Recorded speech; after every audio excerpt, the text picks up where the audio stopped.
hayyu ya qayyum.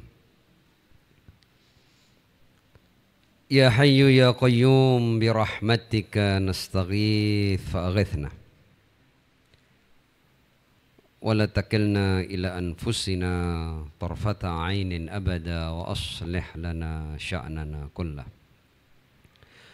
Alhamdulillahi rabbil alamin bari'il khalaiqi ajma'in, wassalatu wassalamu ala ashrafi wa afdali anbiya'ihi wa rusulih,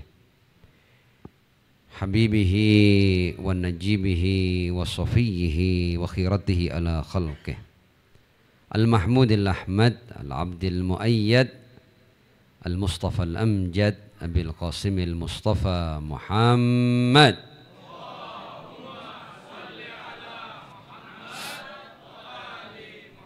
Wa ala alihi tayyibin at-tahirin al-ma'sumin wa ashabihil muntajabin, siyama baqiyatillahi fil aradin, ajalallahu ta'ala farajahu syarif wa ja'alna jami'al mu'minin wal mu'minat wal muslimin wal muslimat min adba'ihi wa junudi amma ba'd. Assalamu alayki ya binta Rasulillah, Assalamu alayki ya binta Nabiyillah, Assalamu alayki ya binta Habibillah, Assalamu alayki ya binta Khalilillah, Assalamu alayki ya binta Safiyillah, Assalamu alayki ya binta Aminillah, Assalamu alayki ya binta khairi khalqillah minal awwalin wal akhirin wa rahmatullahi wa barakatuh. Para guru yang saya muliakan, keluarga besar Majelis Ar-Rasul, ikhwani wa akhwatil azza, assalamualaikum warahmatullahi wabarakatuh.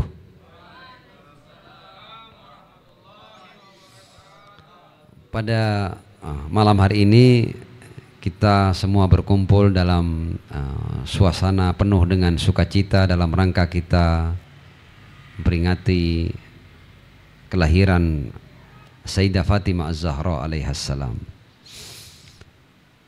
Namun sebagai pendahuluan, kita akan persembahkan apa yang kita jalani pada malam hari ini. Kita memohon kepada Allah Subhanahu wa taala, seandainya dari kumpul-kumpul kita pada malam hari ini, panitia yang sibuk menyiapkan terselenggaranya acara ini, bacaan maulid yang kita baca, puja-puji kepada Ar-Rasul dan Sayyidah Fatimah Az-Zahra alaihassalam yang kita baca, materi-materi yang akan kita angkat tentang Sayyidah Fatimah Az-Zahra, seandainya itu ada pahalanya di sisi Allah Subhanahu wa taala, kita persembahkan semua pahalanya untuk rakyat Gaza yang kita semua tahu bahwa hampir 3 bulan ini mereka mengalami saat-saat yang sulit ya. Mudah-mudahan kalau seandainya ini ada pahalanya, kita persembahkan kepada Allah Subhanahu wa taala agar menjadi pertolongan dan bantuan bagi mereka, bagi rakyat, dan khususnya bagi para pejuang Palestina dan semua poros perlawanan yang membantunya. Untuk itu kita akan hadiahkan satu sholawat dan surah Al-Fatihah untuk niat kita itu. Ala hadhihi niyyah wa ala kulli niyyah Al-Fatihah wa qablaha as-salat ala Muhammad wa ali Muhammad. Allahumma shalli ala Muhammad.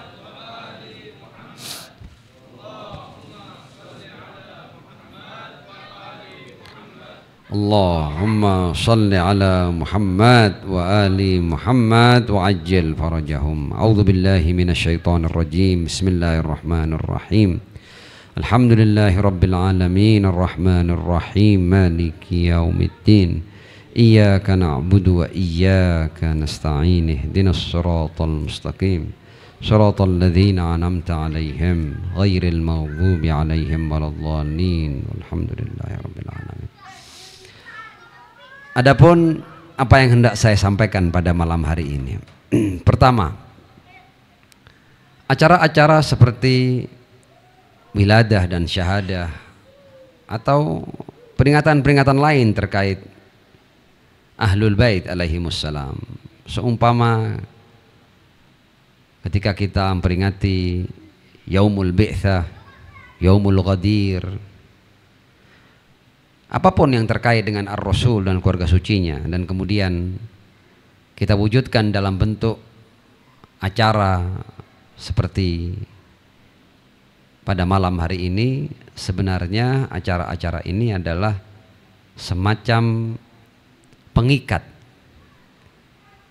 Jadi acara-acara ini adalah acara-acara yang memberkahi keberwilayahan kita. Karena itu kita tidak boleh menganggap enteng atau menganggap sesuatu yang biasa acara-acara seperti ini. Acara-acara seperti ini harus kita sikapi dengan penuh keseriusan, dengan penuh kesungguhan. Dan bukti keberwilayahan kita itu salah satu indikatornya adalah ketika kita hidupkan al-wiladat wasyahadat, ya. Karena ini adalah bukti keberwilayahan yang belum menuntut pengorbanan. Kita masih diminta untuk hadir, ya, masih belum menuntut harta yang begitu besar, bahkan belum menuntut jiwa. Tapi ini indikator. Jadi sejauh apa kita serius dalam menghidupkan hal-hal yang terkait dengan Ahlul Bait, itu adalah tanda sejauh apa keberwilayahan kita kepada mereka. Karenanya saya sangat mengapresiasi setiap acara-acara seperti ini di berbagai macam wilayah, di berbagai macam daerah, apalagi kalau kemudian dalam acara-acara seperti ini itu semua datang dengan formasi lengkap.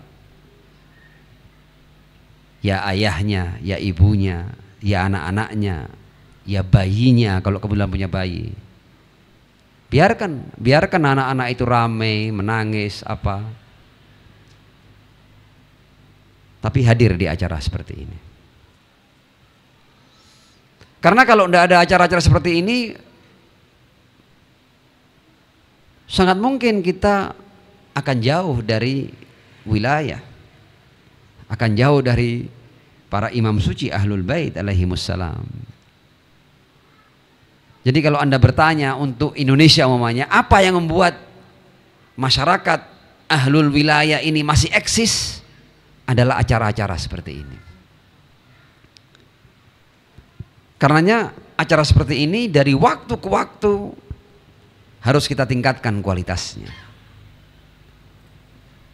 Di samping harus kita tingkatkan kuantitasnya, artinya kita tidak menuntut selain Ahlul Wilayah untuk hadir, tapi Ahlul Wilayah, mereka yang sudah menjadi pengikut Ahlul Bait, kalau kemudian mereka tidak punya uzur, tidak punya alasan, tidak selayaknya mereka tidak hadir dalam acara seperti ini. Hadir jangan sendirian. Kalau Anda seorang laki-laki, ajak istri Anda. Kalau Anda seorang wanita, ajak suami Anda. Kalau Anda keluarga yang punya putra-putri, ajak putra-putri Anda. Kalau Anda seorang abang, ajak adik Anda. Kalau Anda seorang adik, ajak abang Anda. Kalau Anda seorang saudara, ajak saudari Anda. Kalau Anda seorang saudari, ajak saudara Anda.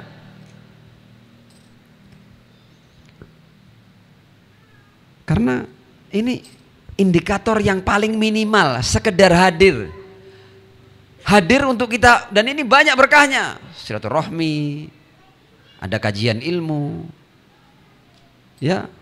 Selain unsur-unsur maknawi yang sudah tidak bisa digambarkan lagi itu, ya kita di sini juga bukan ditelantarkan, kita dikasih makan, dikasih minum, ya. Artinya ini indikator yang paling rendah dari sejauh apa kita serius berwilayah kepada Ahlul Bait alaihimussalam. Kalau kemudian sekedar hadir untuk menghidupkan al-wiladat wa syahadat, kita tidak sungguh-sungguh, sudah jangan ditanya kalau sudah ada urusan yang apalagi menuntut untuk pengorbanan harta dan jiwa, kita sudah bakal tertinggal nanti kita. Sekedar hadir tidak ngeluarin apa-apa aja, susah kita kadang-kadang. Saya masih ingin mendalami poin ini. Kita ini pengikut Ahlul Bait di Indonesia tidak banyak. Tidak banyak. Pertambahan kita pun tidak signifikan. Ya, insya Allah para sesepuh ya. Di sini ada tokoh-tokoh yang saya sudah kenal lama merupakan tokoh-tokoh Ahlul Bait. Artinya mereka bisa bercerita bahwa dari waktu ke waktu, dari tahun ke tahun, boleh jadi bertambah tapi tidak signifikan. Tapi yang kita menangis kalau kemudian berkurang. Sebenarnya tidak bertambah itu sudah harusnya ada tanda tanya, kenapa kok tidak bertambah. Tapi kalau saya berkurang berarti ada masalah. Berkurang ini macam-macam, bisa berkurang jumlahnya, bisa berkurang semangatnya. Bisa berkurang juga tingkat keberwilayahannya.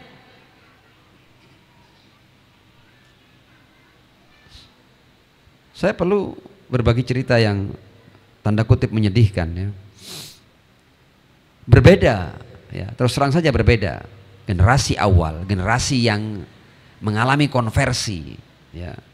Yang asalnya mereka pengikut mazhab tertentu kemudian beralih ke Ahlul Bait. Beralihnya karena mengkaji, menelaah, melakukan komparasi, perbandingan, baca buku ini, baca buku itu ya, dan kemudian menjadi pengikut Ahlul Bait. Itu boleh jadi akarnya lumayan. Tapi orang-orang ini ketika mereka punya anak, ketika mereka punya cucu, anak mereka lahir sudah dalam keluarga pengikut Ahlul Bait. Tapi jangan dikira bahwa anak-anak mereka itu punya militansi seperti ayah-ayah mereka. Dan kalau ayah-ayah mereka tidak perhatian, maka boleh jadi mereka tidak akan menjadi ahlul wilayah. Bayangkan keluarga Ahlul Bait, suami istri pengikut Ahlul Bait, kemudian anaknya jauh dari Ahlul Bait. Dan itu tidak sedikit.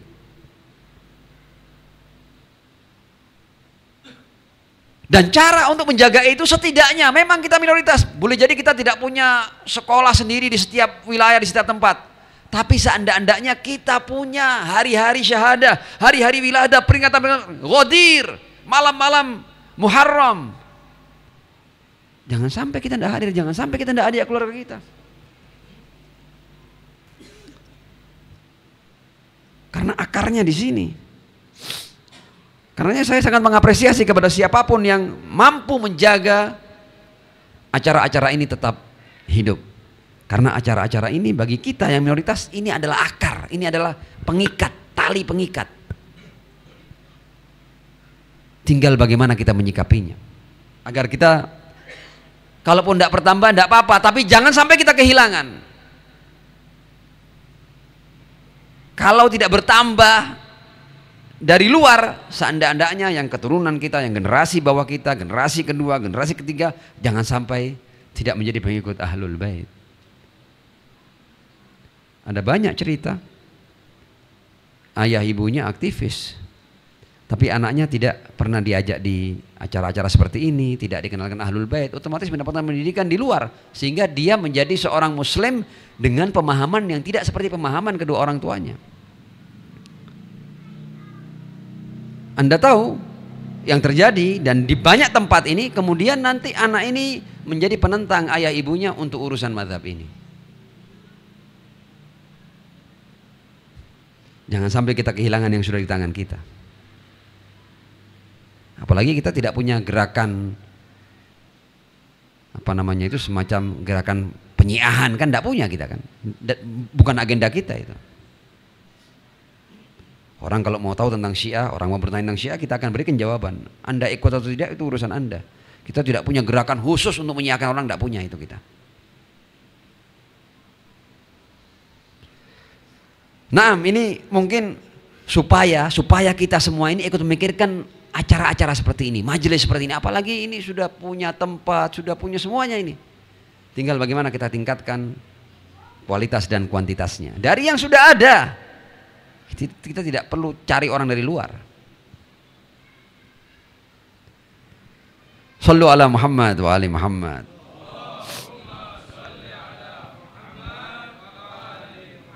Wa'ajjil farajahum. Saya sebelum masuk pada materi Sayyidah Fatimah, saya akan berikan sesuatu yang menambah. Ya, ini khususnya kepada yang muda-muda ya, yang generasi kedua ya. Kalau yang generasi pertama itu harusnya sudah tampil sebagai penceramah ya. Tidak perlu menghadirkan penceramah kalau generasi pertama. Ini kalau generasi kedua, generasi ketiga ini boleh jadi supaya menjadi pengikat. Ajaran kita ini, ajaran yang sudah antum pilih ini, itu ajaran yang sesuai dengan Al-Quran. Dan untuk membuktikannya itu gampang. Ini saya kasih bukti yang kalau nanti setiap antum sholat, antum ingat nanti. Bahwa ajaran ini adalah ajaran yang memang Qur'ani dan tidak ada ajaran yang seperti ajaran ini. Kita kan kalau sholat pasti kan wajib kan baca suratul Fatihah. Surat Fatihah itu diawali dengan bismillah, kemudian kita masuk ada ayat yang berbunyi ihdinas siratal mustaqim. Ini sampai kita diminta untuk minta terus ini. Setiap sholat ini wajib ini surat ini, sehingga setiap sholat kita minta ya Allah ihdinas siratal mustaqim. Jadi agama ini mementingkan untuk kita tahu apakah kita on the track, maksudnya di jalan yang benar atau tidak. Ajaran ini mementingkan itu. Anda harus sadar, Anda jangan cuma jalan, Anda selalu harus waspada. Apakah saya sudah benar? Ajaran ini mengajak kita untuk serius memikirkan apakah kita di jalan yang benar atau enggak. Kalau istilah agama itu as-sirat al-mustaqim. Makanya kita ihdinas siratal mustaqim. Nah, sekarang apa itu siratal mustaqim? Kita lihat ya, lanjutannya. Siratal ladzina an'amta 'alaihim. Ini gampang ini gampang. Ini kita bermain logika pada ayat Allah. Ternyata siratal mustaqim itu menurut tafsiran surat Fatihah ini adalah jalannya orang-orang. Jalannya siapa? Ihdinas siratal mustaqim. Apa itu? Siratal ladzina. Jalannya apa? Jalannya orang-orang. Berarti kita ya, sekarang saya tanya ini ya, supaya agak interaktif dikit ya. Berarti kita kalau mau di sirat mustaqim, kita pahami apa itu sirat mustaqim atau kita cari siapa orang-orang itu? Ulang ya. Ihdinas siratal mustaqim. Tunjukkan kami jalan yang lurus. Apa jalan yang lurus? Siratal ladzina, jalannya orang-orang. Berarti Anda cari jalan atau cari orang-orangnya? Antum Beb. Orangnya. Karena Al-Quran tidak ngomong jalannya tuh gini, enggak. Jalannya orang-orang. Siratal ladzina. Siapa alladzina an'amta 'alaihim, yang kau berikan anugerah kepada mereka? Anugerah apa itu? Sabar. Kita akan teruskan sedikit ya. Ma'assalati ala Muhammad wa ali Muhammad.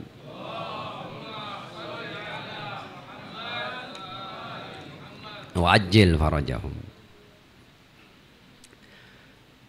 Ihdinas siratal mustaqim siratal ladzina an'amta 'alaihim. Alaihim kepada mereka ya. Siapa him ini? Kan kita nyari orang-orang kan? Him ini dikasih dua sifat. Ghairil maghdubi, yang tidak pernah mendapatkan murka Allah, yang tidak pernah mendapatkan amarah Allah. Berarti orang-orang ini harus orang-orang suci. Sudah bisa enggak? Sebab yang pernah berdosa pasti dapat murka. Sahih Habib? Siratal ladzina an'amta alaihim. Siapa him ini? Pertamanya ghairil maghdubi, yang tidak pernah dapat murka Allah.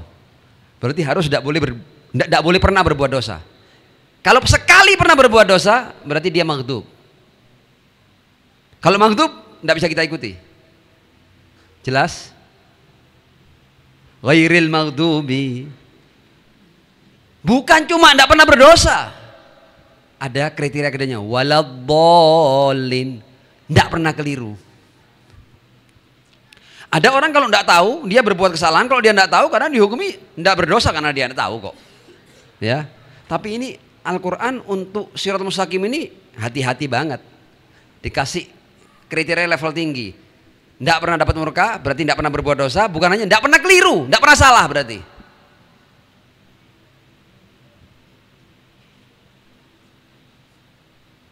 Shiratal ladzina an'amta alaihim ghairil maghdubi alaihim waladdallin. Nah, sekarang supaya kita semakin yakin dengan ajaran ini, saya mau tanya sekarang.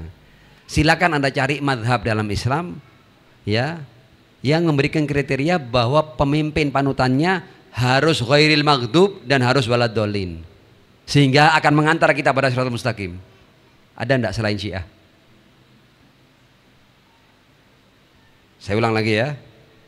Kalau kita kembali ke Al-Quran, Shiratal Mustaqim itu disimpulkan pada orang-orang yang tidak pernah dapat murka dan tidak pernah keliru. Berarti harus maksum, zahir dan batin.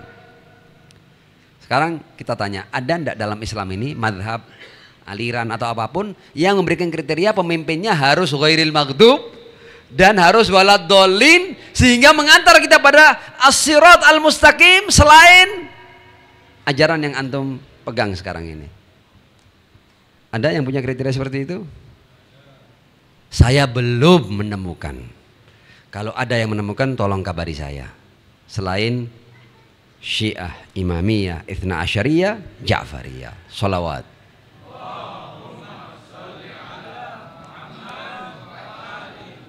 Wa'ajil farajahum. Jadi secara konsep, secara prinsip yang antum ikuti ini sudah benar. Ya. Dan kita membuktikannya dengan suratul Fatihah, gampang.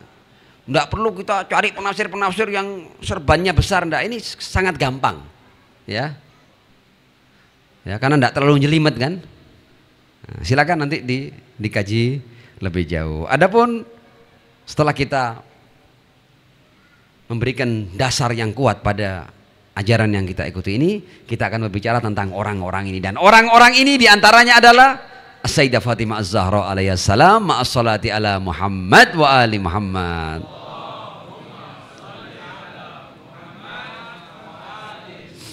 Wa ajil farajahum. Fatimah, Sayyidah Fatimah Az-Zahra yang kita peringati hari kelahirannya pada malam hari ini. Saya akan bawakan dua riwayat sederhana tentang Sayyidah Fatimah ini. Dan riwayat ini ada dalam literatur yang paling sahih dalam kitab-kitab saudara kita Ahlus Sunnah. Satu riwayatnya di Sahih Muslim, satu riwayatnya di Sahih Bukhari.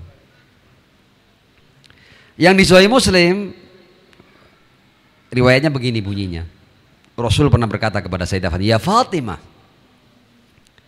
wahai Fatimah, ama tardin, tidakkah engkau rela antakuni untuk menjadi sayyidatan nisa'il mu'minin?" Fatimah, kata Rasulullah, apakah kamu tidak mau untuk menjadi penghulu para wanita mukmin, sayyidatu nisa'il mu'minin, au sayyidatu nisa'i hadhil ummah, penghulu para wanita umat ini? Satu riwayat. Yang di Sahih Bukhari semakin luar biasa riwayatnya. Rasul membuat pernyataan seperti ini, Fatimah sayyidatu nisa'i ahlil jannah. Fatimah itu penghulu para wanita yang merupakan ahlul jannah. Jadi dalam dua riwayat yang ada dalam dua kitab yang paling sahih dalam literatur Ikhwanuna Ahlus Sunnah, riwayat ini konsekuensi logisnya tidak ada wanita yang bisa mengungguli Sayyidah Fatimah Az-Zahra. Karena untuk urusan dunia Sayyidatun Nisa'il Mu'minin, Sayyidatun Nisa'i hadhil ummah, untuk urusan pasca dunia Sayyidatun Nisa'i ahlil jannah.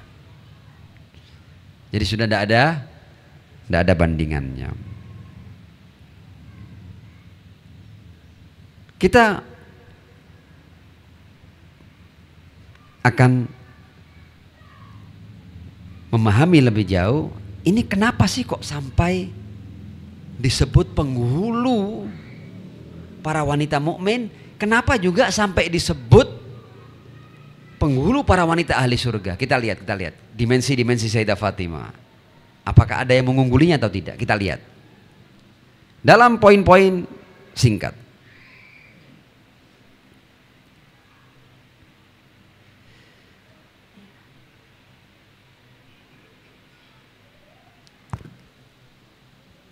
Kita poin pertama ambil Sayyidah Fatimah sebagai wujud, sebagai keberadaan, sebagai sebuah existence. Wujudnya Fatimah ini apa sih? Wujudnya Fatimah ini, jadi dia ini jenis keberadaan yang kalau tidak ada keberadaan ini, Allah tidak akan menciptakan keberadaan yang lain.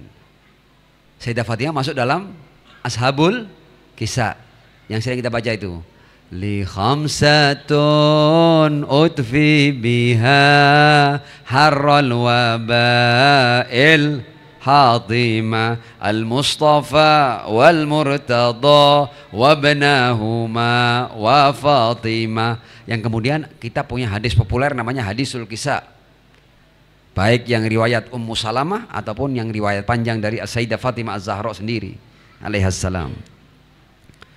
Dalam riwayat itu Allah memberikan predikat kepada Ashabul Kisah ini bahwa kalau seandainya tidak ada kalian, aku tidak ciptakan semua ini. Inni ma khalaqtu sama'am mabniyah wala ardhan madhiyah wala falakan yadur wala fulkan yasri, ya, wala bahran yajri wala qamaran munira wala syamsan mudi'ah illa li ajlikum wa mahabbatikum.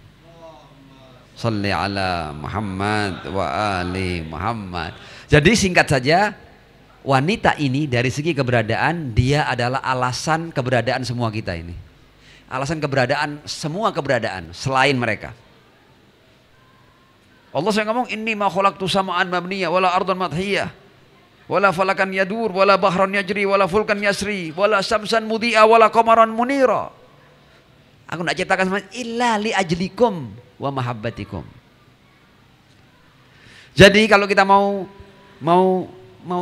buat kesimpulan sederhana, Sayyidah Fatimah itu keberadaan. Jadi setiap sel dalam wujud kita ini, kita berhutang eksistensi pada Sayyidah Fatimah Az-Zahra alaihissalam.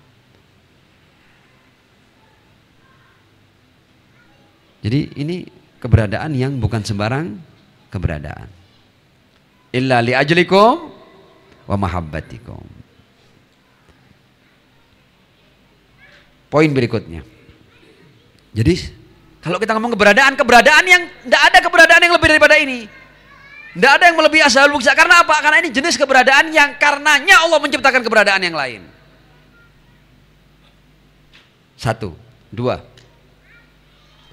Sayyidah Fatimah sebagai bayi ya, kita ngomong bayi ya.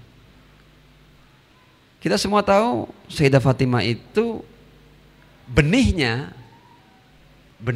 itu dari buah-buahan surga.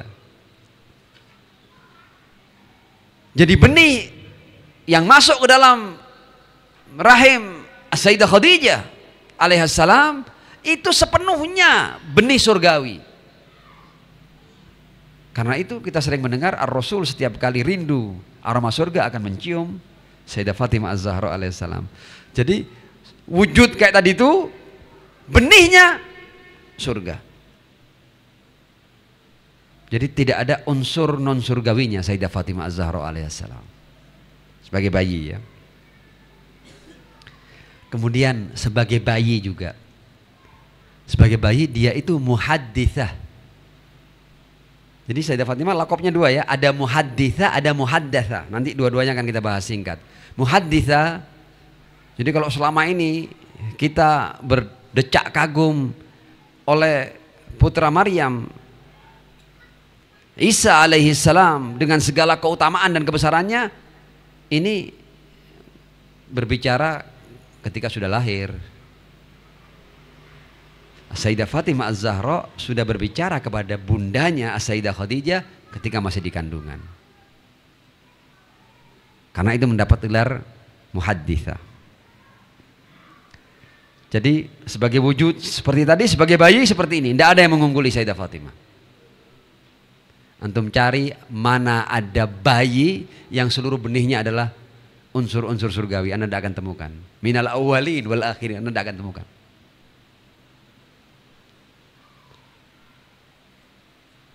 Nah, atau muhadditsah, Anda sejauh pengamatan saya belum pernah mendengar ada bayi yang mengajak bicara ibunya selain Sayyidah Fatimah Az-Zahra alaihissalam.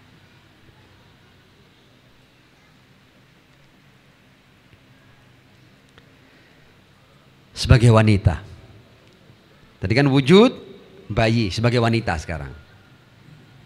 Sebagai wanita, dua hadis di atas saya kira cukup ya. Sayyidatu nisa'il mu'minin wa sayyidatu nisa'i ahlil jannah. Sudah tidak ada yang bisa mengungguli. Sebagai wanita, top of the top. Tidak ada yang mampu mengunggulinya. Kita akan berbicara sebagai putri, sebagai seorang putri. Jadi ini kita akan berbicara Sayyidah Fatimah dari semua statusnya. Sebagai putri, cukup ketika Ar-Rasul ngomong bahwa Fatimah itu ummu abiha. Ini kayaknya sederhana ya, ummu abiha. Fatimah laksana ibu bagi ayahnya. Loh, ini yang ngomong Rasulullah loh ya. Kalau yang ngomong Rasul bukan bahasa puisi loh ya. Kalau kita ini sering muji-muji orang, tapi pujian kita ini adalah ya pujian yang memang kadang-kadang kita itu memuji sesuatu, biasanya pujian kita lebih tinggi daripada hakikatnya. Tapi Rasul jenis manusia yang wa ma yantiqu anil hawa in huwa illa wahyun yuha. Ketika dia ngomong Fatimah ummu abiha, Fatimah adalah laksana ibu bagi ayahnya. Itu dengan sebenar-benar makna, dengan seluruh makna yang ada pada makna ibu. Saya mau tanya kepada antum sekarang, apa makna ibu bagi antum? Jawabannya adalah segala-galanya. Dia yang mengandung Anda. Dia yang melahirkan Anda. Dia yang menyusui Anda. Dia yang merawat Anda. Artinya, kalau kita berbicara hubungan anak dengan ibu, maka anak ini akan menganggap bahwa ibu ini adalah segala-galanya bagiku. Rasul hendak mengatakan bahwa Fatimah Az-Zahra segala-galanya bagiku. Dan kunya di sini adalah sebaik-baik manusia. Jadi bukan main loh ya. Jadi orang tidak bisa main-main dengan Sayyidah Fatimah, karena sebaik-baik manusia mengatakan bahwa Fatimah adalah laksana ibu bagi ayahnya. Ini bukan pujian yang sederhana. Kecuali orang yang menganggap Rasul jenis manusia yang ngomong ngasal, baru tidak ada artinya ini. Tapi kalau kita meyakini Rasul sebagai orang yang tidak pernah mengeluarkan kalimat kecuali wa ma yantiqu anil hawa in huwa illa wahyun yuha, maka ummu abiha poinnya serius. Dan karena itu Ar-Rasul setiap kali Sayyidah Fatimah datang, dia akan bangkit dari tempat duduknya dan menyambut Sayyidah Fatimah dan meletakkan Fatimah di tempat duduknya. Jadi Rasul ketika ngomong Fatimah ummu abiha tidak main-main.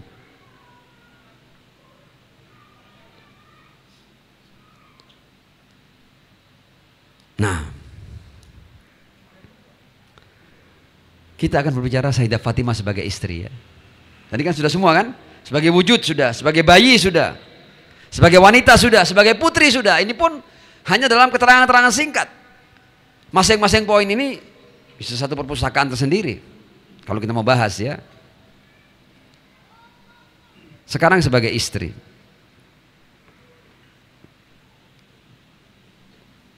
Sayyidah Fatimah Az-Zahra sebagai istri. Kalau kita mau tahu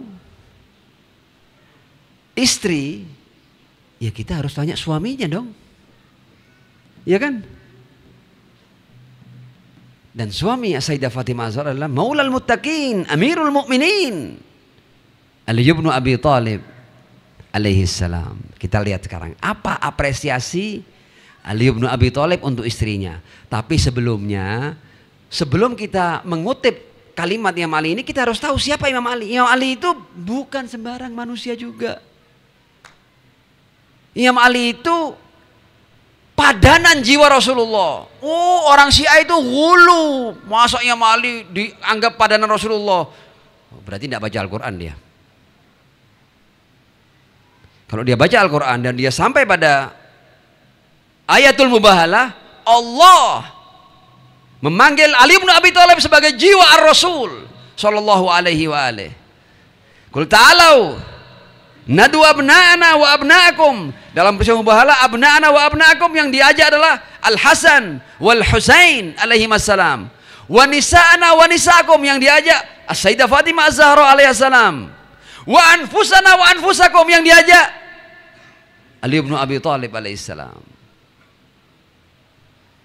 Jadi Ali bin Abi Thalib itu padanan jiwa Ar-Rasul, hanya saja Ali bukan Nabi. Ini pun dalam literatur Sunnah dan Syiah termaktub. Anta minni bimanzilati Haruna min Musa illa annahu la nabiyya ba'di. Ya Ali, innaka tasma' ma asma' wa tara ma ara illa annaka lasta binabi. Wahai Ali, engkau melihat semua yang aku lihat, engkau mendengar semua yang aku dengar, hanya saja engkau bukan nabi. Ana Madinatul Ilm wa Aliyun. Loh, ini perumpamaan loh. Kalau kita menganggap Rasulullah itu main-main dalam kalimat, ya kadang kita anggap remeh. Ketika Rasul ngomong ana Madinatul Ilm wa Aliyun babuha, Anda itu harus lewat pintu. Di mana-mana orang boleh jadi nilai pintu ini tidak sebesar nilai rumah, tapi masuk rumah harus lewat pintu. Jadi ketika Anda kalau mau tahu Rasulullah harus lewat Ali, oh berarti Ali hebat. Enggak, justru Rasulullah yang hebat. Ali hanya pintunya. Tapi pintunya Rasulullah. Jadi besar kan? Ana Madinatul Ilm wa Aliyun babuhana. Ini kita sengaja saya kasih muqaddimah dari itu. Saya hanya ingin supaya apresiasi sang suami kepada istri ini berbobot. Berarti ucapan Ali senilai dengan ucapan Ar-Rasul binasil Quran wal hadith.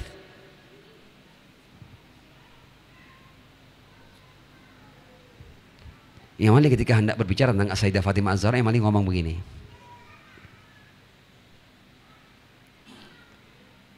Fa wallahi ma aghdabtuha.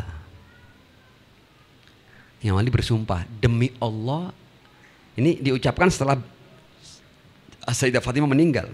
Di saat-saat Imam Ali mengucapkan kalimat-kalimat duka citanya setelah ditinggal oleh Az-Zahra alaihissalam. Imam Ali berkata, fa wallahi ma aghdabtuha. Demi Allah, aku tidak pernah walau sekali membuatnya marah. Ini juga pelajaran bagi para suami. Kita tidak ada alasan untuk membuat istri kita marah. Yang kita salah ya. Wallahi ma aghdabtuha. Tapi nanti untuk Sayyidah Fatimah maknanya lain lagi, akan kita sambung dengan hadis Rasul yang lain. Wallahi ma aghdabtuha wala akrahtuha ala amrin. Selama aku hidup berumah tangga, bahkan aku belum pernah maksa dia untuk melakukan sesuatu. Aku tidak pernah maksa dia untuk melakukan sesuatu. Wala akrahtuha ala amrin. Hatta qabadaha Allah, sampai diambil nyawanya oleh Allah Subhanahu wa taala istriku ini. Kalimat berlanjut. Wala aghdabatni. Kalau tadi kan Aku hendak berbicara tentang diriku kan. Aku memperlakukan istriku seperti itu. Aku tidak pernah membuatnya marah. Aku tidak pernah memaksanya melakukan sesuatu. Pada saat yang sama, wala aghdabatni. Dia pun walau sekali belum pernah membuat aku marah. Wala asatli amra. Dan dia tidak pernah membangkang walau sekali. Selama kita hidup berumah tangga. Yang Mali mengakhiri kalimatnya, walaqad kuntu anzuru ilaiha. Dan kalau aku memandangnya, katanya Mali kepada, ini apresiasi untuk Sayyidah Fatimah Az-Zahra, walaqad kuntu anzuru ilaiha fatankashifu annil humum wal ahzan. Kita tahu kan Imam Ali itu pasca Rasul, dia menanggung seluruh beban Ar-Rasul sallallahu alaihi wa alihi, beban risalah ini. Dan Imam Ali berkata, cukup aku memandang wajah Fatimah, seluruh bebanku hilang dalam keindahan. Keindahan maknawi ya, bukan keindahan fisik ya, keindahan maknawi. Az-Zahra alaihassalam. Sallu ala Muhammad wa ali Muhammad.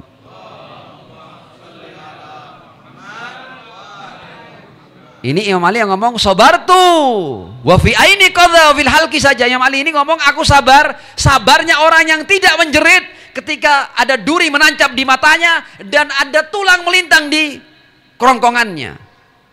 Kita ini baru kena duri sedikit sudah rasanya kita pontang-panting ya. Kena debu sedikit sudah pontang-panting kita. Ini Imam Ali, aku jenis manusia yang aku sabar walaupun di mataku ada duri menancap dan di leherku ada tulang melintang. Beban seperti itu akan hilang ketika aku memandang wajah Az-Zahra alaihassalam. Apresiasi seorang suami kepada istrinya, dan suami yang merupakan padanan jiwa Ar-Rasul sallallahu alaihi wa alihi. Shalawat.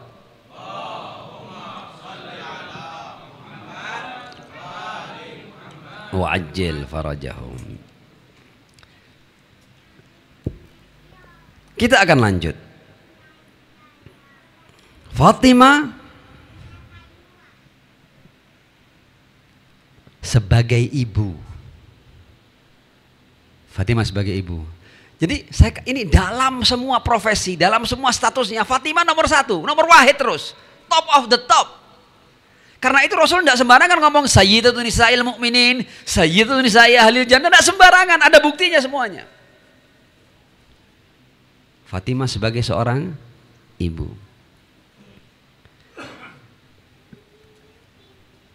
Sayyidah Fatimah Az-Zahra sebagai seorang ibu itu prestasinya dia melahirkan para maksumin alaihimussalam, dan dari anak-anaknya itulah yang menjadi rangkaian 12 imam suci Ahlul Bait alaihimussalam, dan puncaknya adalah Al-Mahdi yang akan memenuhi dunia ini dengan keadilan setelah sekian lama dipenuhi dengan kezaliman.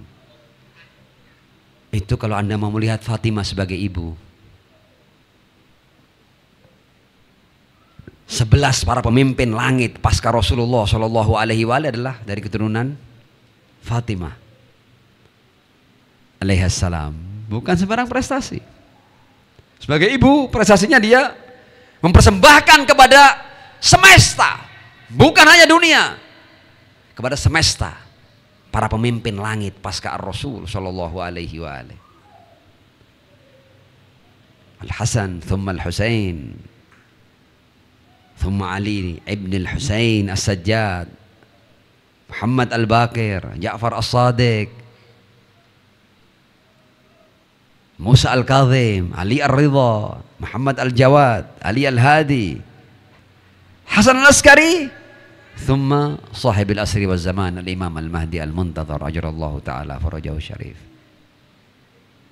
Ibu mereka adalah Az-Zahra alaihassalam. Jadi bukan manusia biasa yang dilahirkan oleh Az-Zahra sebagai seorang ibu. Artinya ini terkait dengan keikhlasannya, ketulusannya, penghambaannya, keseriusannya dalam mendidik dan membimbing, semuanya ada pada Az-Zahra alaihissalam.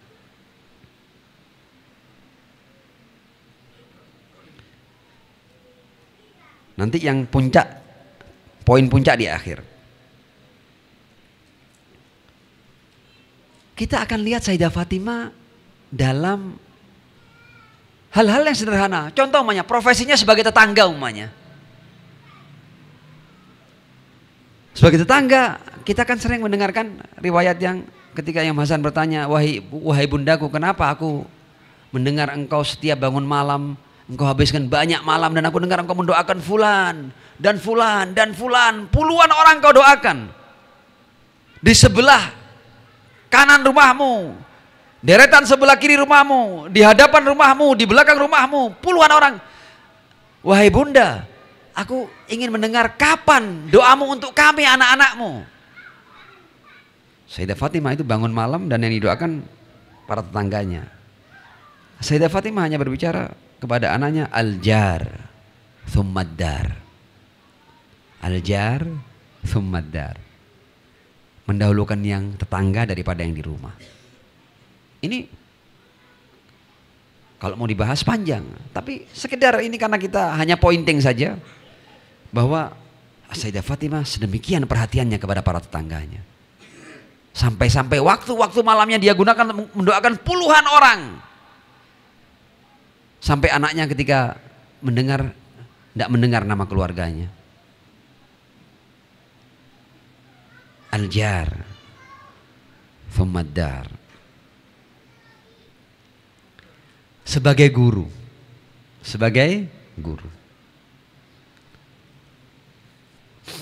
Sayyidah Fatimah Az-Zahra alaihissalam itu bertahun-tahun, cukup lama dia itu melaksanakan pekerjaan rumah tanpa pembantu, tanpa khadimah. Kita tahu kan sejarahnya kan, Sayyidah Fatimah itu karena banyak mengambil air membekas di tubuhnya, banyak menggiling gandum membekas di tangannya, menyapu rumahnya berdebu pakaiannya. Dalam riwayat kita baca seperti itu. Sayyidah Fatimah juga tidak pernah minta sesuatu kepada suaminya. Ini juga hal penting ya. Ini sebenarnya dipoin sebagai istri ya. Tidak pernah minta sesuatu. Anda mau tahu tidak pernah minta sesuatunya seperti apa ceritanya? Kita lihat ceritanya. Jadi ini kita tidak akan mungkin menirunya. Tapi seandainya ini kita jadikan idola. Cukup. Kalau kita punya idola ini, seandainya kita nanti akan punya apa namanya itu, akan punya rangsangan untuk menjadi baik.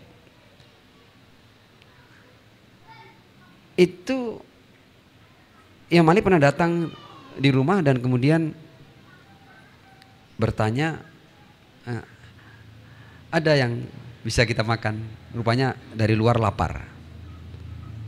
Sayyidah Fatimah ngomong, ini sudah 3 hari ini tidak ada bahan makanan di rumah. Terus Imam Ali tanya kepada Sayyidah Fatimah, loh, kenapa kok tidak kau kabarkan ke aku? Aku kan bisa mencarikan. Kata Sayyidah Fatimah, aku dipesani oleh ayahku bahwa kamu jangan pernah minta apa-apa kepada Ali bin Abi Thalib.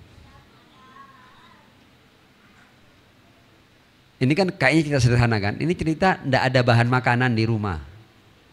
Karena ayahnya berpesan jangan minta apa-apa kepada Ali, tidak berani minta dia.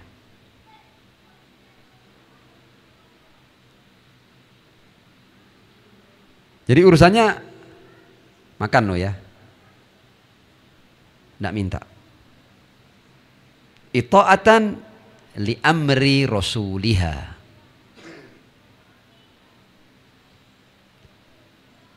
Ya, ini sebagai apa namanya itu? Sebagai pelajaran. Kalau kita mau apa namanya itu, lihat jawaban dalam riwayat ketika ditanya oleh Imam Ali, kenapa kau tidak kabarkan kepadaku? Kata Sayyidah Fatimah Az-Zahra, karena Rasulullah Shallallahu Alaihi Wasallam nahani an as'alaka syai'an. Kalimat Rasulullah kepada Sayyidah Fatimah, latas alina atau latas alian ibna ammika syai'an in ja'aka bi syai'in wa illa falatasali. Kalau dia beri kamu sesuatu terima, tapi kalau enggak jangan minta. Ini kalimat seorang ayah kepada putrinya untuk bersikap kepada suaminya. Nah, Tadi kan cerita tentang sebagai muallim ya, sebagai pengajar. Jadi Sayyidah Fatimah ini bertahun-tahun tidak punya tidak punya pelayan. Baru kemudian di akhir-akhir hayatnya itu ada seorang wanita bernama Fiddah. Pasti antum sudah dengar di dalam sejarah Fiddah. Fiddah menjadi khadimat Az-Zahra. Anda tahu ketika Fiddah menjadi khadimah, Az-Zahra mengatakan kita bagi dua pekerjaan. Bukan semua pekerjaan karena ada khadimah kemudian dia istirahat di rumah tidak berbuat, tidak. Dibagi pekerjaan. Ada yang tugasku, ada yang tugasmu. Pokoknya kita berbagi. Kalau bahasa riwayat, sehari aku, sehari kamu. Beberapa waktu yang di akhir-akhir hayat Az-Zahra, Fiddah menjadi pelayan Sayyidah Fatimah. Ini kita mau melihat kemampuan mengajar Sayyidah Fatimah kepada pelayannya. Jadi ini bukan taklim dan taklum loh ya, bukan kemudian dibuka kelas menjadi murid. Nah, ini cuma karena kebetulan Fiddah hari-hari di rumah Az-Zahra menjadi pelayan, menjadi khadimah. Itu kemudian Fiddah ini menjadi penghafal Al-Quran.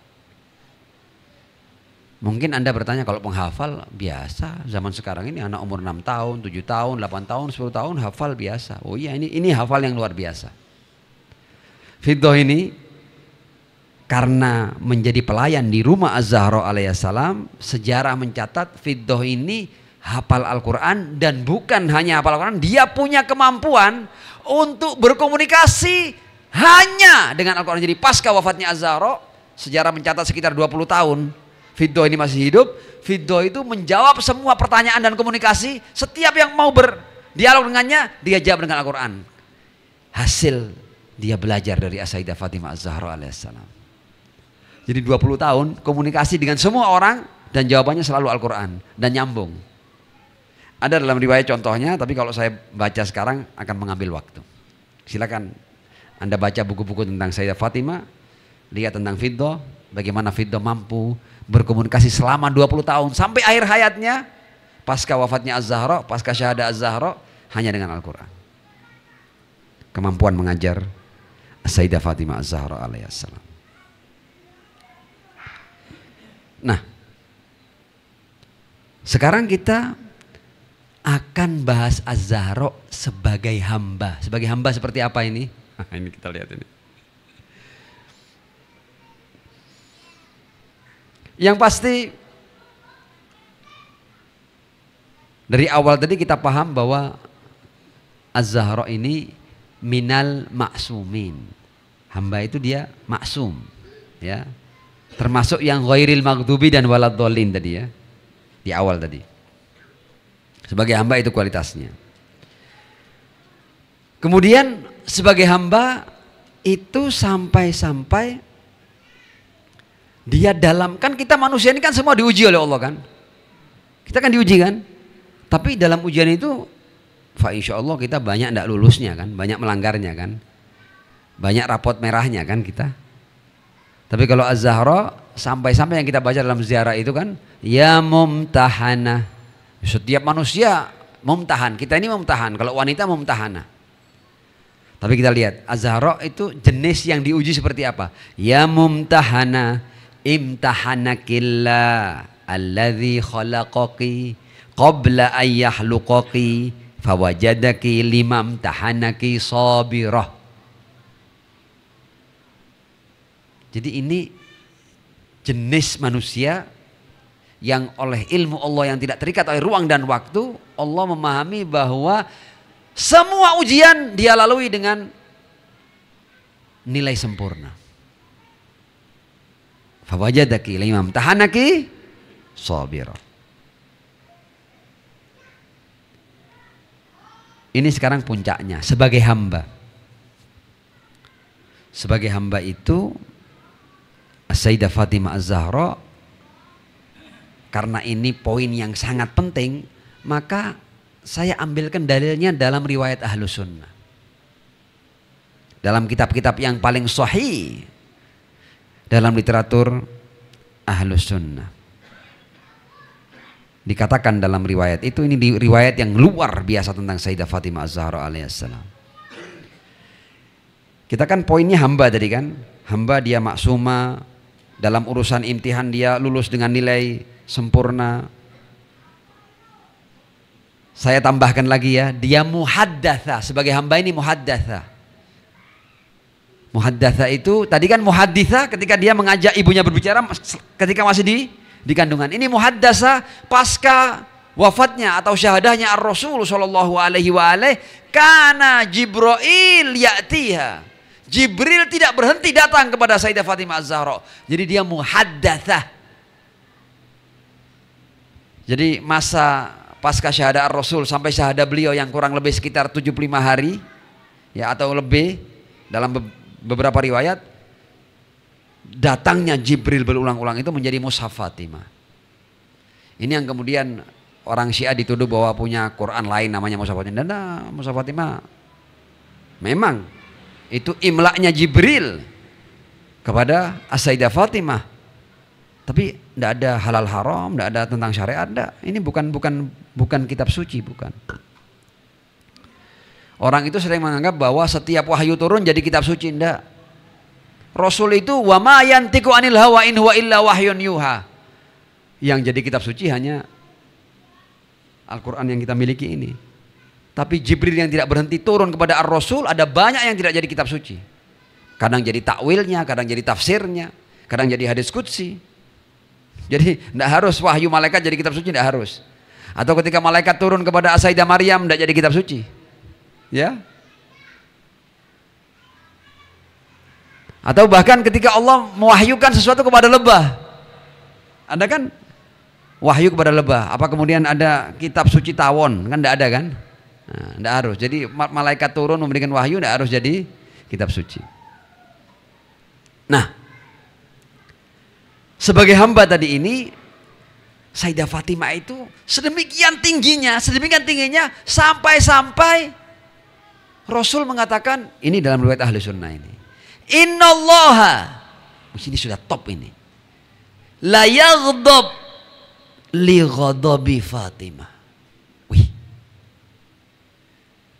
ini hamba sedemikian tingginya sampai hamba ini menjadi barometer murka dan ridhonya Allah Subhanahu wa taala. Wah, ini kita tidak kenal Sayyidah Fatimah. Siapa Sayyidah Fatimah ini? Bagaimana hamba ini sampai Rasul yang wa ma yantiqu anil hawa in huwa illa wahyun yuha berkata tentang Sayyidah Fatimah, innallaha la yaghdab li ghadabi Fatimah. Allah akan murka dengan murkanya Sayyidah Fatimah, wa yardha li ridhoha, dan akan rela dengan kerelaannya. Karena itu semua ketika berhubungan atau bersinggungan dengan Sayyidah Fatimah tidak berani membuatnya marah. Karena itu yang mari dalam apresiasinya, fa wallahi ma aghdabtuha, demi Allah aku tidak pernah membuatnya marah. Karena apa? Wa hatta Ali bin Abi Thalib, kalau seandainya membuat marah Sayyidah Fatimah dapat murka Allah Subhanahu wa taala. Jangan main-main. Innallaha la yaghdab li ghadabi Fatimah wa yardha li ridha. Bagaimana kita bisa paham Sayyidah Fatimah ketika Rasul mengatakan bahwa ini jenis manusia yang murkanya Allah, ridhonya Allah. Tidak akan kenal Sayyidah Fatimah kita. Kita hanya bisa berdecak kagum, hanya bisa mengapresiasi, hanya bisa takjub. Tapi paham, bagaimana kita bisa memahami? Ini hamba jenis apa ini? Sampai marahnya adalah marahnya Allah, ridhonya adalah ridhonya Allah. Tidak main-main loh ini.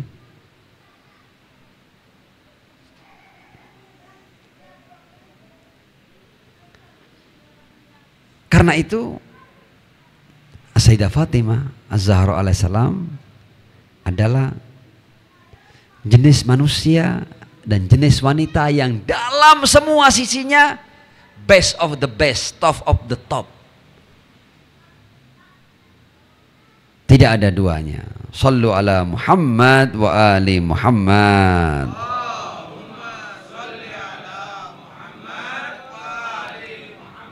Wa ajil farajahum. Nah,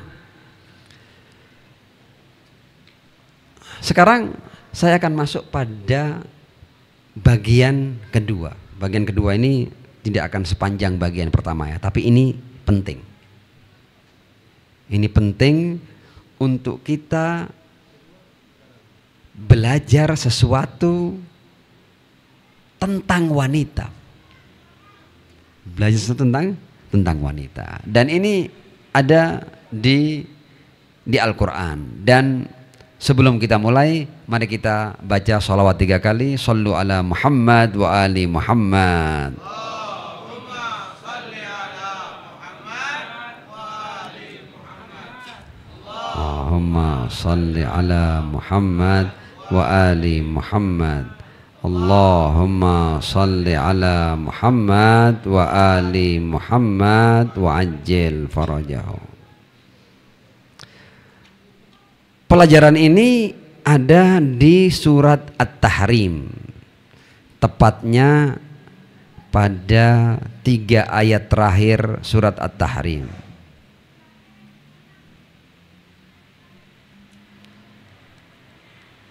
Karena ini kita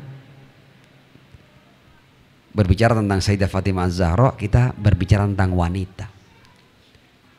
Dalam hal ini Sayyidah Fatimah itu best modelnya Sayyidah Fatimah. Tapi kita lihat wanita itu dalam pandangan Al-Quran harus seperti apa. Yang paling penting ini,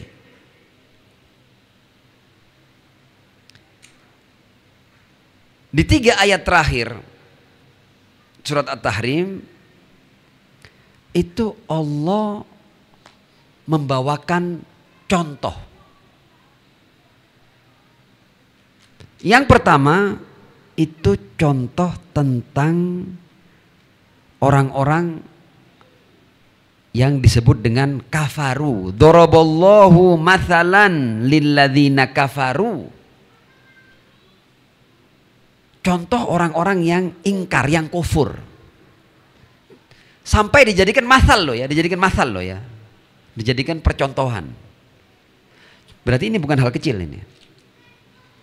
Daraballahu mathalan lilladzina kafaru. Siapa itu? Imra'ata Nuhi wa imra'ata Lut. Ajib. Ada 2 istri Nabi dijadikan percontohan orang-orang yang kufur. Aneh loh ini. Bayang, ini ironis kan? Istri Nabi, dua-duanya istri Nabi, tapi jadi percontohan kekufuran, pengingkaran. Wih, ini stop ini sudah ini. Kita lihat ini apa yang mereka lakukan ini. Daraballahu mathalan lilladzina kafaru imra'ata Nuhi wa imra'ata Lut. Kenapa? Al-Quran menjelaskan. Kanata tahta abdaini min ibadina salihaini. 2 ini, istrinya Lut dan Nuh ini, itu dua-duanya di bawah bimbingan 2 hamba kami yang soleh. Dan bukan sembarang soleh loh ya, Nabi.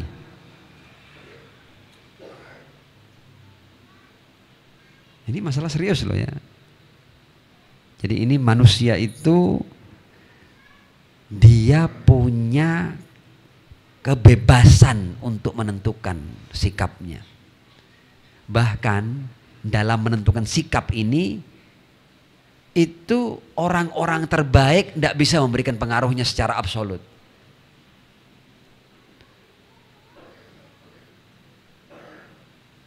Ini hidup sehari-hari loh ya, di bawah bimbingan Nabi. Kenapa sampai dijadikan contoh orang-orang yang kafir? Karena ini hari-hari bersama Nabi, tapi kemudian fakhonatahuma, berkhianat kepada kedua suaminya, berkhianat.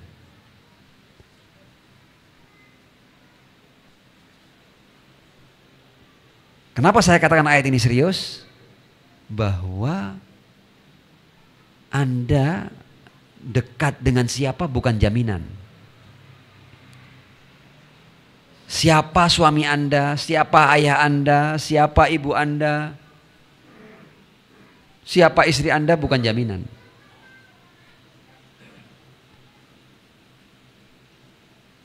Karena ternyata meskipun dua wanita ini di bawah pengawasan dua nabi sebagai istrinya, fakhanatahuma, bisa melakukan pengkhianatan, bisa ingkar, bisa tidak patuh, bisa tidak taat. Ayatnya lebih lanjut. Falam yughniya anhuma minallahi syai'a. Terus apakah karena mereka ini adalah istri-istri Nabi kemudian mereka punya privilege? Bisa bebas dari siksa Allah? No. Falam yughniya anhuma minallahi syai'a. Meskipun dua suami mereka ini adalah para nabi, Nuh dan Lut, tidak bisa berbuat apa-apa untuk kedua orang ini. Falam yughniya anhuma minallahi syai'a. Kemudian apa? Allah sudah memutuskan mereka ahlun nar. Wakilat khulan naro ma'ad dakhilin. Tidak main-main loh ayat ini.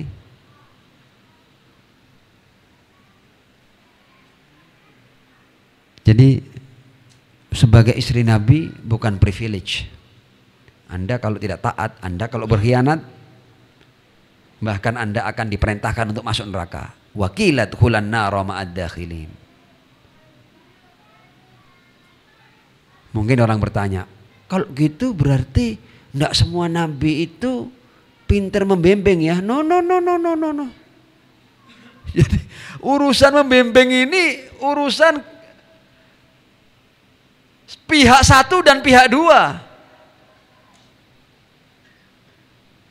Kalau pihak satu sudah benar, pihak dua tidak benar, tetap tidak jalan.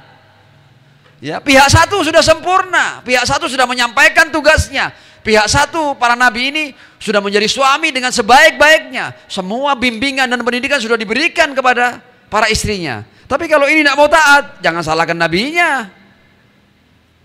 Ada orang-orang salah kalau ada orang tidak benar. Oh, ini berarti suaminya tidak benar. Oh, ini berarti istrinya tidak benar. Oh, ini berarti ayahnya tidak benar. No, tidak ada begitu.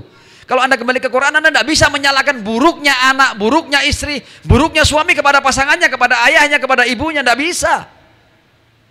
Karena kalau begitu berarti yang paling kita salahkan adalah para nabi. Ini contohnya Nuh dan Lut ini. Apa ndak punya metode untuk mendidik istri atau kurang? Mau nabi kok ndak mungkin ndak punya. Dasar memang istrinya yang memang ndak benar. Jadi kadang-kadang orang ndak mungkin masa istrinya nabi. Loh, ini Al-Qur'an kok yang ngomong ini. Contoh lain ya, kita contoh lain. Sekarang anak dan ayah di Al-Quran. Kenal Nabi Yakub? Kenal kan? Bukan kenal langsung, kenal lewat ayat Al-Quran kan ya. Itu kan punya anak Yusuf namanya kan ya. Inni ra'aitu ahada asyara kaukaban wasyamsa wal qamara ra'aituhum li sajidin, ya kan? Ini juga termasuk ini. Jadi kalau ada orang yang anti melecehkan konsep takiyah, yang takiyah pertama di Al-Quran itu Nabi Yakub. Ini Yusuf mimpi tentang kenabian sama ayahnya, la taksus ru'yaka ala ikhwati. Kebenaran kan? Ini mimpi kebenaran kan? Jangan disampaikan kebenaran ini. La taksus ru'yaka ala ikhwatika fayakidu laka kaida. Jangan kamu ceritakan mimpimu kepada saudara-saudaramu, nanti mereka akan berbuat makar kepadamu.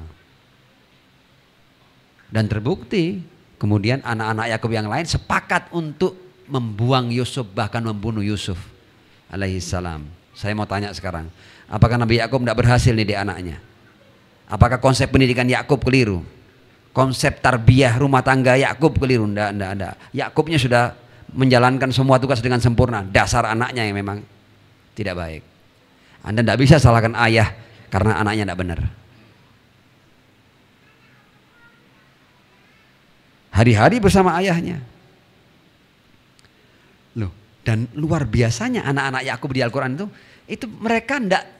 Jadi ketika mereka melihat ayahnya tiap hari menangis sampai memutih matanya, ndak bocorkan loh ya, ndak dibocorkan bahwa mereka yang membuang Yusuf, ndak dibocorkan, tetap bungkem.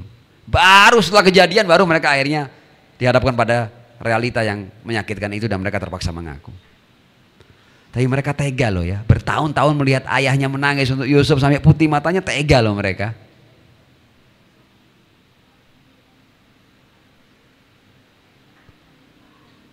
Ini penting ini. Ya, ini sudah bagian-bagian akhirnya. Tapi ini semuanya untuk bahan pemikiran kita. Apakah mungkin umat setelah mendapatkan bukti yang jelas berpaling? Mungkin. Buktinya di Al-Quran.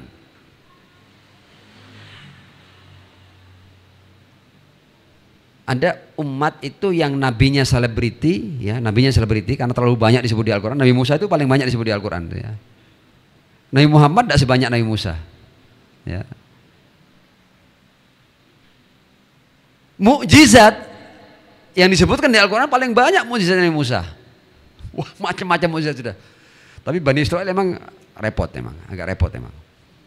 Ya, karenanya ada banyak nabi dari Bani Israel, ada banyak mukjizat untuk Bani Israel, tapi ya begitulah Bani Israel. Saya kasih contoh pembangkangan yang tidak bisa kita nalar, tapi diabadikan di Al-Quran. Itu kan terakhir kan, setelah melihat sekian mukjizat, akhirnya Fir'aun mengambil keputusan, wah ini tidak enak, ini bahaya ini. Musa dan Bani Israel ini bahaya nih, kita habisi sudah. Kan didatangi, diperangi, mau dihancurkan itu kan, mereka lari kan bersama Musa kan. Sampai bertemu dengan laut atau sungai apapun lah itu. Tapi kalau bahasa Al-Quran bahro. Intinya ini Bani Israel setelah melihat banyak mukjizat loh ya, itu masih melecehkan Musa. Ya kan? Inna lamudrakun, dalam bahasa Al-Quran inna lamudrakun, kita ketangkap ini sudah. Jadi buat apa ini? Apa arti mukjizatmu selama ini? Inna lamudrakun, kita yang ketangkap sekarang sudah. Ya. Kalau Nabi Musa ngomong, loh kamu masih tidak percaya? Kamu sudah melihat puluhan mukjizat masih tidak percaya kamu? Inna ma'iya rabbi sayahdin. Nabi Musa, don't worry, tidak usah takut kamu. Inna ma'iya rabbi, aku punya Tuhan, dia yang akan memberikan petunjuk. Tapi kita tunggu. Mereka tetap inna lamudrakun, nah, kena sebentar lagi kita, habis kita. Melecehkan Musa. Akhirnya Allah menjadikan tongkat Musa yang sudah berbuat mukjizat berkali-kali sejak awal itu bisa membelah air itu. Dalam kisah yang sudah sering kita baca itu kan, Musa dan Bani Israel lewat, Fir'aun dan bala tentaranya tenggelam. Ini Fir'aun loh ya. Jadi tongkat ini menenggelamkan raja yang sampai mengaku Tuhan karena luar biasa kekuasaannya. Tenggelam dengan tongkat, tenggelam dengan kayu. Yang hendak saya ceritakan bukan ini. Itu ketika Bani Israel lolos dari kejaran Fir'aun dan mereka melihat dengan mata kepala mereka sendiri air terbelah, mereka selamat lewat di air itu dan kemudian Fir'aun tenggelam. Apa yang terjadi? Yang terjadi ini saya baca Al-Qur'annya ya. Wajawazna bi Bani Israil al-bahra. Kita lewatkan bahra kan ya. Kemudian selamat ini fa'atau ala qaumin yaqufuna ala asnamin lahum. Ketemu satu kaum yang nyembah patung. Anda tahu apa perintahnya? Ij'al lana ilahan kama lahum aliyah. Musa. Sebenarnya lebih enak kamu buatkan kita tuhan-tuhanan kayak mereka gini loh. Kita bisa lihat Tuhan kita bisa worship begini, kita bisa minta patung. Setelah melihat semua mujizat masih minta patung. Musa dalam Al-Qur'an ya, qala innakum qaumun tajhalun. Sudah kebangetan bodohnya kalian ini. Jadi jangan dikira loh ya, orang setelah melihat mukjizat kemudian tetap sudah melihat bukti kemudian ngikut. Enggak. Manusia itu bahkan sudah melihat bukti berpotensi untuk ingkar. Hati-hati manusia. Kita ini sudah melihat kebenaran berpotensi untuk ingkar. Dan itu sebenarnya sudah terjadi. Ada banyak terjadi pada kita ini, banyak terjadi. Kita ini sering kali kita tidak sadar dalam obrolan-obrolan kecil kita sudah tahu kita yang salah. Kita sudah tahu dia yang benar, kita tetap pertahankan bahwa diri kita yang benar. Jadi jangan dikira harus peristiwa kayak gitu, enggak. Peristiwa yang kita tahu ini bahwa saya salah, tapi dia tetap kamu yang salah. Kita kan begitu kan.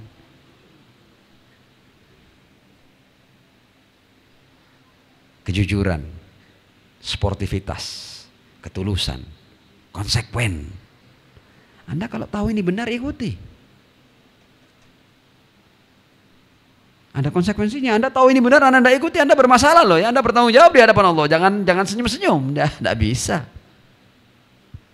Tidak bisa main-main ini.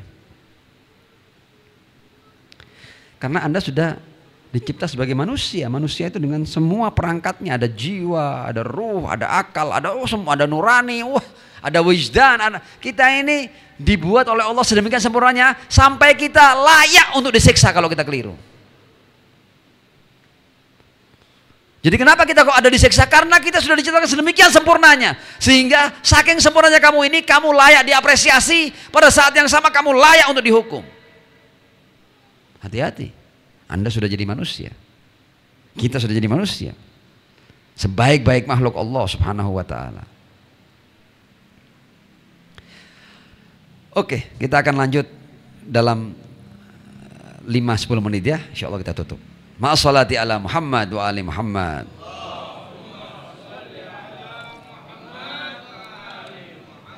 Wa ajil farajahum. Jadi percontohan pertama adalah pengkhianatan. Hati-hati terhadap pengkhianatan. Maksudnya apa? Kita harus jujur. Kita harus konsekuen. Karena kalau berkhianat, meskipun Anda dalam rumah tangga kenabian, Anda istri Nabi, pengkhianatan Anda tidak akan menyelamatkan. Suami Anda sebagai Nabi tidak akan menyelamatkan Anda. Bahkan seperti itu.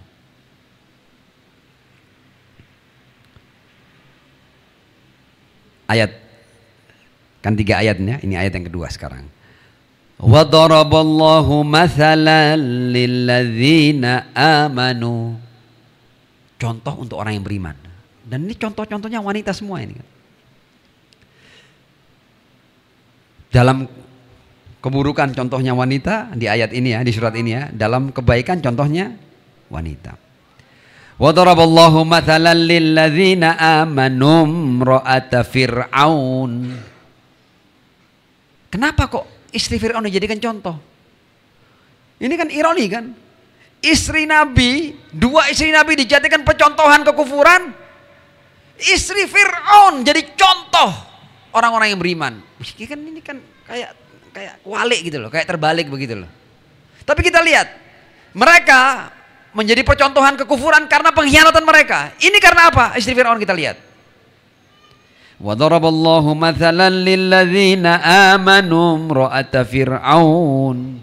Istri Fir'aun. Kita lihat ya. Fir'aun itu saking kayanya, antum tahu ya saking kaya. Antum sekarang ini kalau nemu apa ya? Nemu cincinnya Fir'aun seandainya ya, dalam galian-galian itu cincinnya Fir'aun ketemu itu tidak ada harganya sekarang. Anda nemu peti mumi itu zaman Fir'aun tidak ada harganya sekarang, unlimited, tidak bisa dihargai. Jadi Fir'aun itu kekuasaannya dan kekayaannya bahkan sampai sekarang itu galian-galian tidak berhenti untuk menemukan harta-harta tak bisa dinilai dari peninggalan Fir'aun. Ya.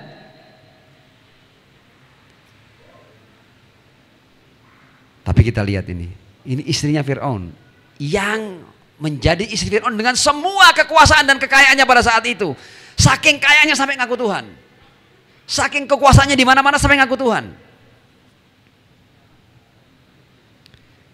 Istrinya Fir'aun ketika melihat kebenaran, dia abaikan semua gemerlap dunia ini, kekuasaan, privilege, hak-hak istimewa, istana-istana yang tidak itu terhingga besarnya dan kemegahannya, ditinggalkan semuanya. Ketika melihat mukjizat kebenaran Musa, dia beriman kepada Musa.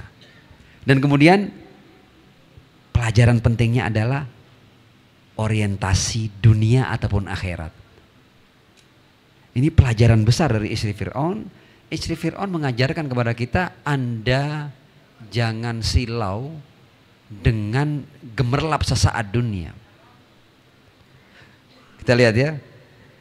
Idh qalat Rabbi ibni li indaka baitan fil jannah.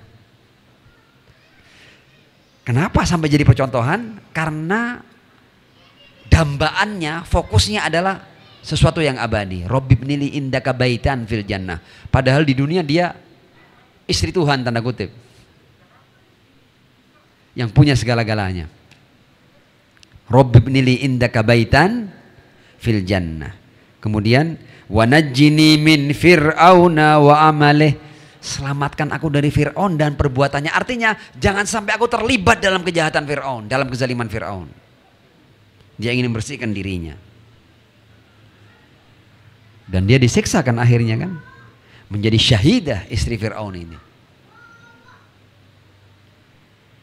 Wa najjini minal qaumidz zalimin, selamatkan aku dari orang-orang yang zalim. Ayat yang ketiga. Pelajaran dari ayat yang kedua adalah orientasi harus sesuatu yang abadi. Jangan pernah silau dengan gemerlap sesaat dunia.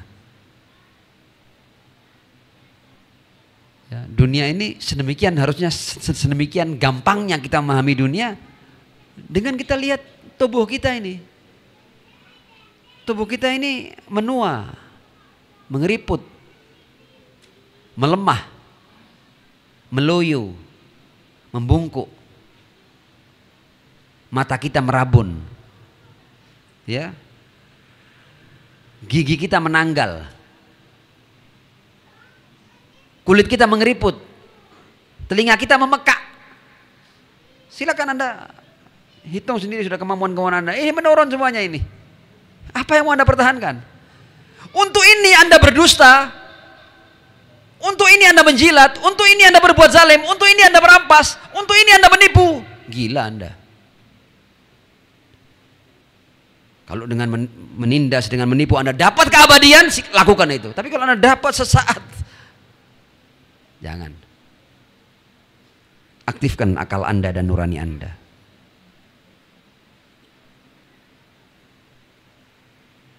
Terakhir, pelajaran ketiga, penting ini.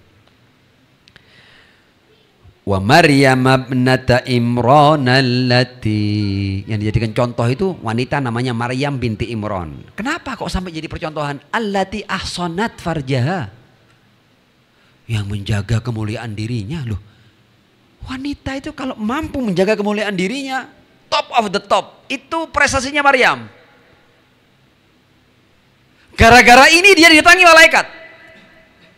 Karena ini dia diberi keistimewaan untuk bisa melahirkan putra tanpa seorang ayah. Kenapa? Ahsanat farjaha, menjaga kemuliaan dirinya. Dan ini berlaku untuk semua wanita. Anda tidak akan menjadi Maryam, tapi Anda mendapatkan seluruh pahala Maryam kalau seorang wanita mampu menjaga kemuliaan dirinya, kesucian dirinya. Wa Maryam ibnata Imran. Kenapa? Lu kan Al-Quran kan memberikan alasannya kan. Kenapa sampai dijadikan contoh? Allati ahsanat farjaha, ketika dia menjaga kesuciannya. Fanafahna fihi min ruhina, dapat tiupan ruh ilahi. Wa saddaqat bi kalimati rabbiha. Dan kalau wanita menjaga kesuciannya, dia akan punya kekuatan untuk membenarkan kalimat-kalimat Allah. Jadi kebaikan itu akan memberikan energi pada kebaikan yang lain. Contoh ya, orang yang jujur saja. Orang yang jujur dan konsekuen, ini orang ini tidak mungkin dia salah jalan ini. Karena dia konsekuen, dia jujur. Dia melihat ini kebenaran, dia ambil. Tidak ragu-ragu dia. Jadi kebaikan itu hukum alamnya akan menarik kebaikan yang lain. Silakan Anda pikir sendiri, Anda renung sendiri. Ini 2 tambah 2 4 sudah.